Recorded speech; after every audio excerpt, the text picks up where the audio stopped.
পালাবি না, পালালেই গুলি করবো। গুরু, পুলিশের সাথে পাঙ্গা নিয়ে লাভ নেই। সোজা রাস্তা দিয়ে গেলে ধরা পড়ে যাবো। বাদিকে একটা মাঠের রাস্তা আছে, স্যাট করে টান দিলে পুলিশ লেজও ধরতে পারবে না। ঘন্টাখানেক মাঠের মধ্যে ঘাপটি মেরে থাকাটাই মনে হয় ভালো হবে, অন্তত পুলিশের ভাড়াটা কেটে যাবে। তাহলে বাদিকেই ঢোকা।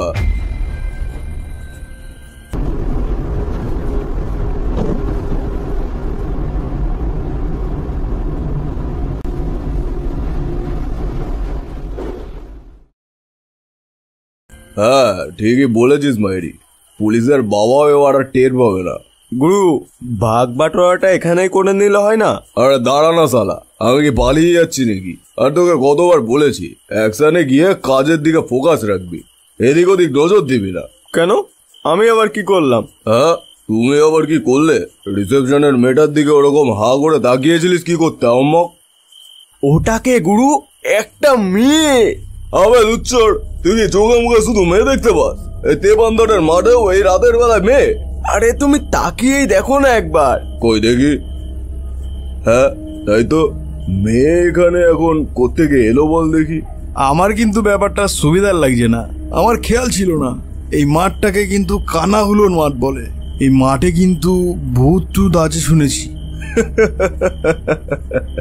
যত সব ছেঁচড়া কথাবার্তা। ভূতের ভয় নিয়ে তুই ডাকাত দলের নাম লিখেছিস কি করতে? আর তাছাড়া এটাকে দেখে কি তোর ভূত বা পেতনি বলে মনে হচ্ছে? জিনিসটাকে দেখ ভালো করে, বডির লচক পচকটা দেখেছিস? পুরো পুরীর সমুদ্রের মাতাল ঢেউ। হ্যাঁ, এই বেলা তো কিছু হয় না, শুধু আমার একারই ডুগডুগির দোষ। চুপ কর, চল চল। বহুদিন কল কবজাগুলো নাড়াচাড়া করা হয় না, একটু ঝালিয়ে আসি, চল। যেও না কিন্তু, একবার ভেবে দেখো, এরকম একটা ইয়ে মার্কা মেয়ে এই রাতের বেলা মাঠের মধ্যে একা একা কি করতে আসবে? ব্যাপারটা অস্বাভাবিক না? সে যা হবে হবে, তোদের যেতে হলে চল, না হলে আমি একাই চললাম। না না, আমারও ব্যাপারটা সুবিধার লাগছে না। যেতে হলে তুমি একাই যাও, আমরা এখানেই দাঁড়িয়ে আছি। বেশ, তবে তাই হোক, আমি একাই যাচ্ছি।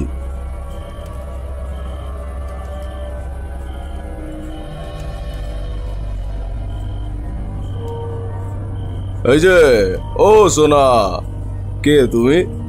এদিকে তাকাও, তাকাও বলছি। ও সোনা। এখানে না, আমার সাথে চলো। কোথায়? একটু সামনে, ভালো জায়গা আছে, যাবে? হ্যাঁ যাবো তো, চলো চলো, তাড়াতাড়ি চলো, আর দেরি সহ্য হচ্ছে না। বেশ, এসো আমার সঙ্গে। একই রে, গুরু ওই মেয়েটার সাথে কোথায় যাচ্ছে? কিরে, তুই কিছু বুঝছিস? বোঝাবুঝির কিছু নেই, লক্ষণ সুবিধার না। ও বেটা মরে মরুক, চল আমরা পালাই।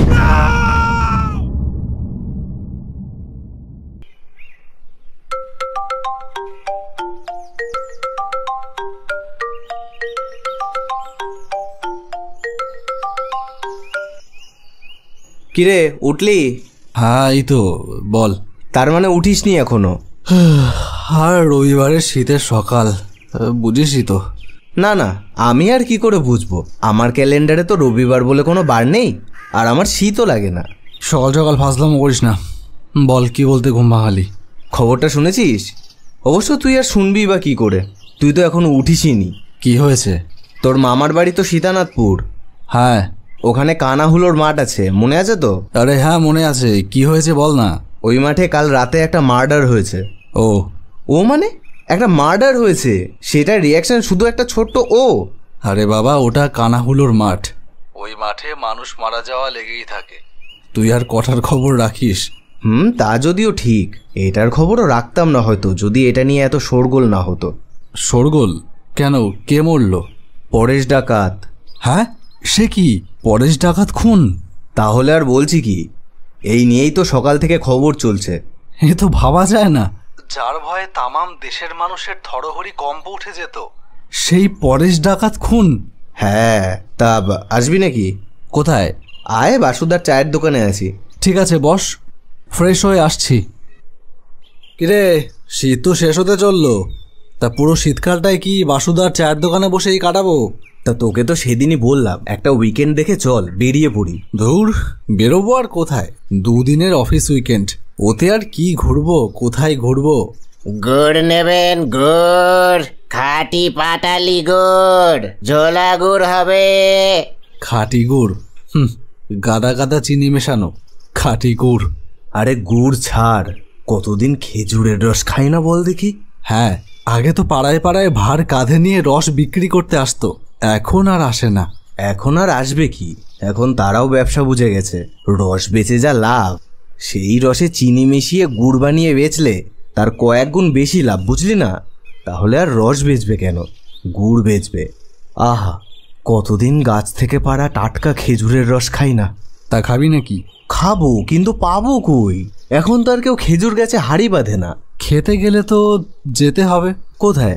সীতানাথপুর। সীতানাথপুর মানে তোর মামা বাড়ি? হ্যাঁ, যাবি? ওখানে তো কেবল মাঠ আর মাঠ, সেসব মাঠে প্রচুর খেজুর গাছ। আমি তো শীতকালে মামার বাড়ি গেলেই রস ঘা দিয়ে খাই। সেই মজা তো। হ্যাঁ, তাহলে যাবি তো? যাবো না মানে? কিন্তু যেতে গেলে তো আজকেই বেরোতে হবে, কাল সোমবার, কাল তো আবার অফিস। হ্যাঁ, 10টার মধ্যে বেরিয়ে গেলে 12টা 1টার মধ্যে পৌঁছে যাব, রাস্তা তো বেশি না। এই তাহলে 9টা তো বাজেই, যদি যেতে হয় আর দেরি করে লাভ নেই, বুঝলি? আমিও বাড়ি যাই আর তুইও বাড়ি যা, রেডি হয়ে নে। বলছি, তোর বাইকেই যাবি তো নাকি? হ্যাঁ, সে তো বটেই। তুই আবার বাইকের তেল পুড়িয়ে যাবি নাকি? বাজে কথা রাখ, আমি তাহলে বেরোলাম, রেডি হয়ে তোর বাড়ি আসছি। তুইও ওঠ। আর একটা মালাই চা আর ডিম টোস্ট নিয়েছিলাম, বিলটা পে করে দিস, আমি পরের বার দেবো। না না, ওরকম কোনো কেস নেই, তুমি টাকা দিয়ে যাও। আরে তুই দিয়ে দে না, আমি পরের বার দেবো খন। কেন, এই তো সেদিন বাটার চিকেন খাওয়ালাম। সেটা 8 মাস আগে। যাকে, এখন তর্ক করতে গেলে লেট হয়ে যাবে ভাই। আমি মানি ব্যাগটা বাড়ি ফেলে এসেছি। বুঝেছি, যা ভাগ। না, ভাবলাম 10টার মধ্যে বেরোবো, এদিকে বেরোতেই 11:30 বেজে গেল। তুই রেডি হতে বড্ড বেশি দেরি করে ফেলিস জানিস। আরে শীতের বেলা, নড়তে চড়তেই তো সময় লেগে যায়। অসুবিধা নেই, খুব দেরি হলে রাত্রিটা না হয় থেকেই যাব। ওখান থেকে একেবারে স্নান আর ব্রেকফাস্টটা সেরে বেরিয়ে পড়বো, একেবারে সোজা অফিসে ঢুকে যাব। কি বলিস? আমার কোনো ব্যাপার না। তা মামা বাড়ি ফোন করে জানিয়ে দিয়েছিস তো যে আমরা যাচ্ছি? হ্যাঁ হ্যাঁ, শুনেই তো মামা বাজারে দৌড়িয়েছে দেশি মুরগি আনতে। বাহ, দারুণ দারুণ। একটু টেনে চালা, দেশি মুরগির নাম শুনেই কেমন একটা খিদে খিদে পেয়ে গেল।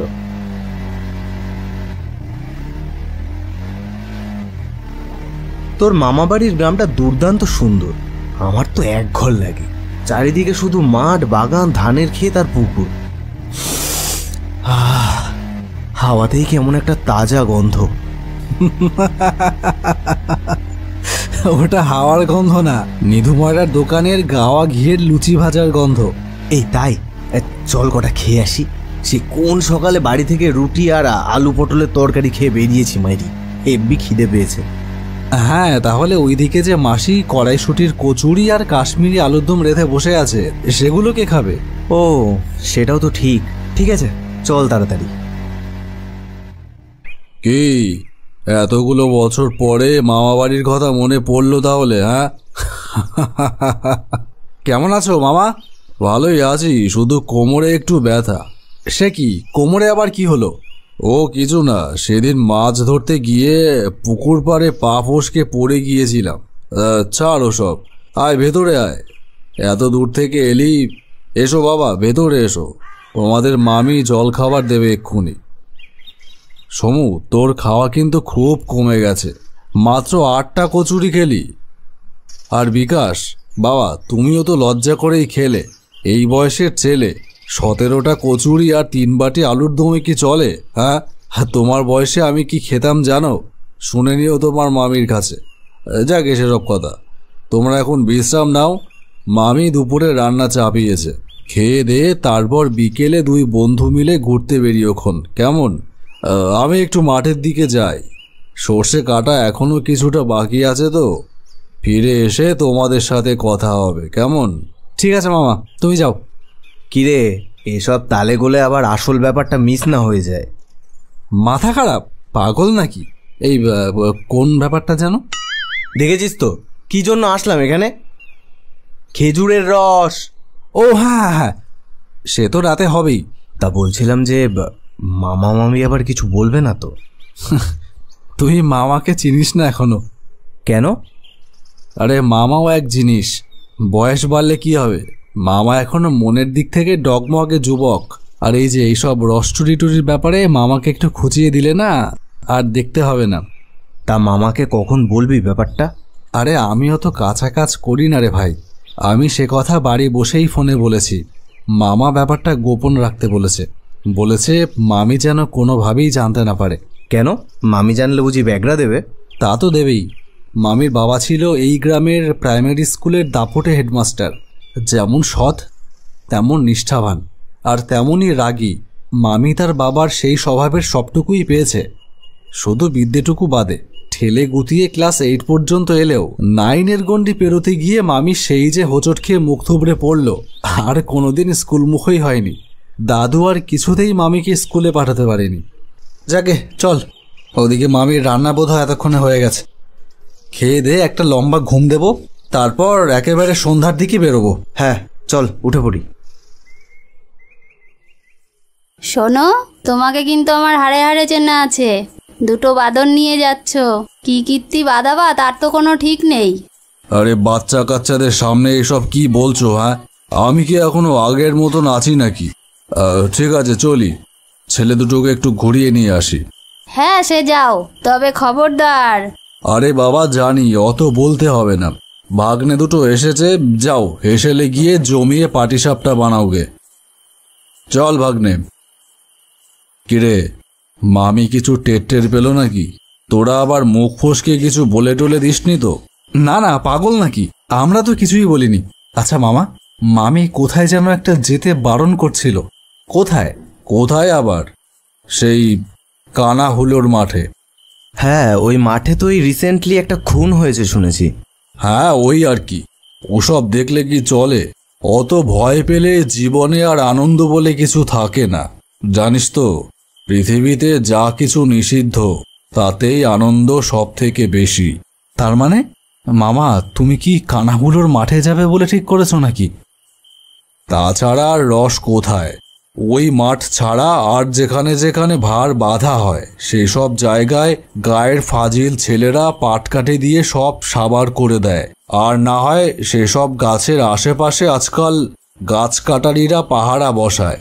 একমাত্র ওই কানাহুলোর মাঠের খেজুর গাছেই লোকেরা নিশ্চিন্তে হাড়ি বেঁধে রেখে যায়, কারণ তারাও জানে রাতের বেলা ওই মাঠে গিয়ে রস চুরি করে খাবার সাহস কেউ দেখাবে না। সমু, একটু বেশি ঝুঁকি হয়ে যাচ্ছে না? হ্যাঁ মামা, আমার কিন্তু তাই মনে হয়। কিচ্ছু হবে না ভাগ্নে, আমি তো আছি, তুমি নিশ্চিন্তে চলো। আহ মামা, বহুদিন পরে এমন টাটকা খেজুরের রস খেলাম। হ্যাঁ আমিও। গাছে উঠতে একটু কষ্ট হলো, এই যা। নে এবার জোর পায়ে হাঁট, তাড়াতাড়ি মাঠ ছাড়তে হবে। এই কিন্তু কানাহুলোর মাঠ।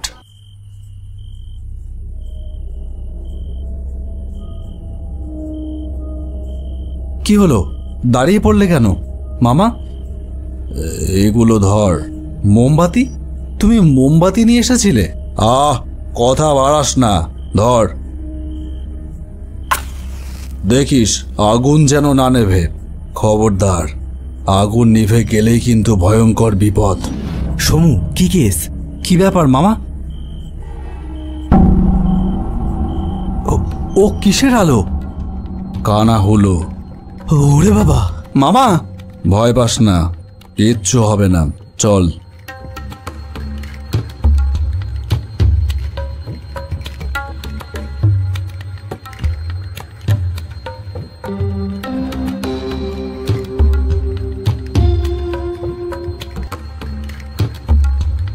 মামা, মামা কি করব? ভয় পেয়ে পালালে ও আরো বেশি পেয়ে বসবে। চল এগো। মামা বললাম তো কিচ্ছু হবে না, ও কিচ্ছু করতে পারবে না। চল চল।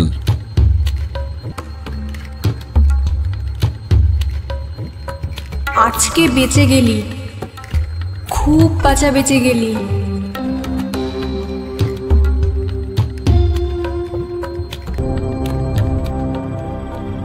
নে এবার মোমবাতিটা নিভিয়ে দে, আর বিপদ নেই। এতদিন কানাহুলোর মাঠের গল্প শুনেছি, গুজব বলে উড়িয়ে দিয়েছি, কিন্তু আজ সচক্ষে দেখলাম। কিছুতেই বিশ্বাস হচ্ছে না এটা সত্যি। আমারও কিছুতেই বিশ্বাস হচ্ছে না, এই 2024 সালেও কানা হলো। আনবিলিভেবল। মামা, এর রহস্যটা কি? কানা হলো, আবার কখনো কোনো বাচ্চার রূপও ধরে, আবার কখনো মোহময়ী এক অদ্ভুত আলোর রূপও ধরে, যেমনটা আজকে ধরেছিল। শুধুমাত্র আগুনের কাছেই সে পরাস্ত হয়। আগুন শুভ শক্তির আধার। ভূত, প্রেত, পিশাচ, যেখানে যা অশুভ শক্তি আছে সবাই আগুনকে ভয় পায়। সেটা আমি আগেই আন্দাজ করতে পেরেছিলাম, তাই সাথে করে মোমবাতিগুলো নিয়ে এসেছিলাম। কিন্তু এর রহস্যটা কি? জানি না কবে এর শুরু, কোথায় গিয়ে যে এর শেষ হবে তা জানি না। তবে সব রহস্য বোধহয় জেনে যাওয়া ভালো নয়। সৃষ্টির নিয়মে ব্যাঘাত ঘটে। নাও চলো, তোমাদের মামি আবার ওদিকে পিঠে বানিয়ে বসে থাকবে।